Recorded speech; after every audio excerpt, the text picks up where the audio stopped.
summer has just flown by, and although we're devastated that the change in season does not prompt the sporting of those fabulous festival hot pants, the timbre of the hottest festy music still resonates through our bones.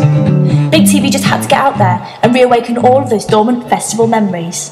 So, what was your festival tune of the summer? Let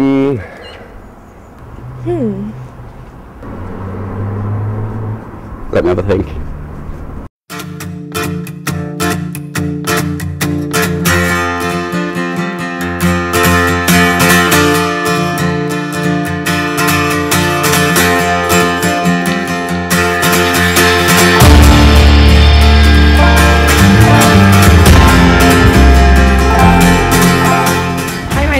And this year I went to festival. Weep for yourself, my man, you'll never be what is in your heart. Hi, my name's Freddie and this summer I went to Creamfields. Weep, little lion man, you're not as brave as you were at the start. Hi, my name's Jess and this year I went to Reading. Take all the courage you have left. Festivals are all about the music. Freddie, were there any acts that stood out for you? Well, I really was excited to see Deadmau5 because he's my favourite, but it was kind of lame. So we moved over to the Swedish House Mafia tent and they were amazing. I've never seen them live before. It was all a bit blurry, really. Firstly, the Libertines, there's a big reunion, big fuss about that. Yeah. Been waiting a long time to see them. Lived up to all the hype. Probably one of the last acts, Prodigy. It's really good. And then I think Arcade Fire, who, as a band, just, for me, blew everyone else away at the festival, and are one of the best bands in the world right now. Firestarter. Now that is a good tune.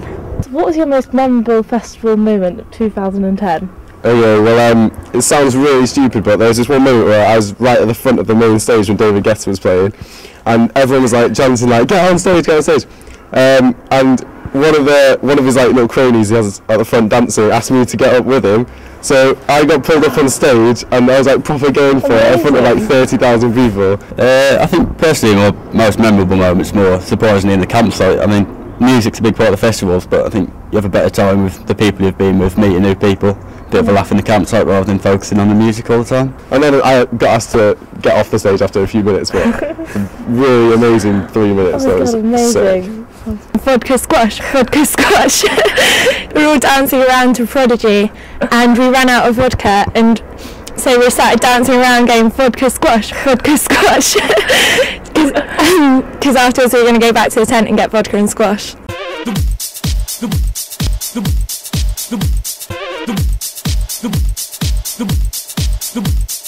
Fashion's always a hot topic at festivals. Were there any trends that stood out for you? Everyone looked amazing, obviously. I think one of the trends this year was definitely the practical. Pink sequins sparkly hot pants. Wellies, Oh, right. waterproofs, hooded coats. Very cool. You know, Yeah. keeping weather conscious rather than just fashion conscious. I thought that was quite a big movement this year. So did you see any wacky fancy dress outfits? Wacky, it depends what you mean by the word wacky really, whether the person dressed up thought they were wacky, but you know. The thing that stood out for me of fancy dress was probably the gingerbread man, because I was really hungry all the time at the festival. There's a lot of Where's Wallys, but because there were sort of hundreds of them, it sort of defeated the purpose. Weren't pretty hard to find, not really much of a challenge. We all crave really random foods on hungover, so Freddie, what was the most random crazy food you ate at Creamfields? I'd love to say something really crazy and weird, but to be honest I didn't actually eat for the entire festival. One, because I don't want to take food with me and waste alcohol space. Cold tin spaghetti heaps. And for two, at the festival you feel quite groggy and you're not that hungry, you're just getting into the mood and the music and stuff like that, so yeah. A lot of people seem to take on the giant Yorkshire pudding with all the trimmings, but after a hangover I wouldn't be recommending it. Yeah, you don't really have to eat that much. I mean, to be honest, if you want to have fun, spend your money on drinks rather than food, so yeah. Good advice. I'll stick to your basics, your orange juice, you know, water, maybe. When you feel ready, have another beer. So would you say that is your money saving tip? For all of us students there strapped for cash. Well, I don't want to say don't eat because that puts out the wrong message. I would say the worst thing is when you go out with loads of money and spend it all and don't even remember. Definitely, I think the biggest way to save money is take your own food. Either give your friends some money to look after for you and tell them that they can only give you a certain amount. Cereal bars, tins of beans, Use your imagination, let it run wild. Or leave some back at the tent. Festivals are really muddy, dirty places, so did you shower or did you go for the baby wipe and dry shampoo option? Dry shampoo and baby wipes. Well, if needed, you go for the baby wipes, but you know that's if necessary. That's if it's really hot. For the girls, we probably use dry shampoo, and for the guys, if you were really sweaty and blowy, which I am most of the time at a festival, you just ask your girl for some baby wipes and you get to rave again. Good to go. I think you've just got to embrace it. Everyone's in the same boat, you know, smelly, grubby, sweaty. Just got to embrace the dirt. That's my tip. So, you've heard people's experiences, throwing you back to that pre-summer holiday exam-bloomed limbo that's filled with anticipation for the festivals ahead. But what about those pearls of wisdom, the do's, the don'ts, and the I wish we'd known? I guess my tip for the festivals next year would be start a squatting regime now, because those toilets, you don't want to sit on them. Remember your fluffy jacket. Get your thighs built up, strong hamstrings, good calves, you'll have no problems.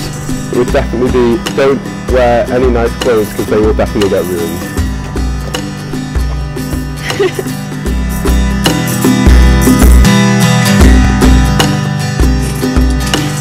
So okay, you're going to have to wait a whole year for 2011 season to be in full swing. But it is a year that can be put to good use. Practice not going to the toilet for a weekend. Reorganise your iTunes library. Learn how to properly construct your tent. You know, Boy Scout style. And I'm sure that you'll be knee-deep in the festival mud that's swarming with melody, magic, mayhem and mystery in no time at all. Maybe one day we can go hand in hand down a golden road. And if I get there before you go, I'll be waiting at the door. In the future, hopefully, we'll be together, you and me. Don't you worry, baby, please, 'cause honestly, if I could rewind both the hands of time, still I would never find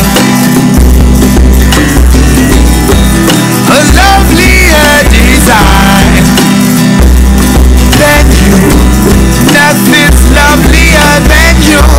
Nothing's lovelier than you. Nothing's lovelier than you.